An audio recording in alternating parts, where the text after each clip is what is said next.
A V Jaishankar പത്തനംതിട്ടയിൽ നിന്ന് ചേരുന്നു വിശദാംശങ്ങളുമായി. ജയശങ്കർ, എന്താണ് പത്തനംതിട്ടയിലെ സാഹചര്യം? ജില്ലയുടെ കിഴക്കൻ മേഖലയിൽ രാവിലെ മുതൽ തന്നെ കനത്ത മഴ പെയ്യുന്നു എന്നാണ് റിപ്പോർട്ടുകൾ.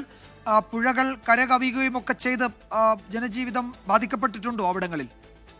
വിജയകുമാർ, ഇന്ന് പത്തനംതിട്ട ജില്ലയിൽ പൊതുവെ മഴ കുറവായിരുന്നു, ശാന്തമായ അന്തരീക്ഷമായിരുന്നു ഉണ്ടായിരുന്നത്. പക്ഷേ വൈകിട്ടോടുകൂടി വലിയ തോതിൽ മലയോര മേഖലയിൽ ഉൾപ്പെടെ മഴ പെയ്യുകയുണ്ടായി. കോന്നി കൊക്കാത്തോടിൽ ആളുങ്കലിൽ മരം വീണ് ഗതാഗതം തടസ്സപ്പെടുന്ന സാഹചര്യം ഉണ്ടായി. 3:30 കൂടിയായിരുന്നു ഒരു സംഭവം ഉണ്ടായത്. ഒപ്പം തന്നെ വിവിധ ഇടങ്ങളിൽ മഴ പെയ്തുകൊണ്ട് വൈദ്യുത പോസ്റ്റുകളും മരങ്ങളും വീഴുന്ന ഒരു സാഹചര്യം ജില്ലയിലുണ്ടായി. എന്തായാലും മഴ സാഹചര്യം കണക്കിലെടുത്ത് നാളെ ജില്ലയിലെ മുഴുവൻ വിദ്യാഭ്യാസ സ്ഥാപനങ്ങൾക്കും ജില്ലാ കളക്ടർ അവധി നൽകിയിട്ടുണ്ട്.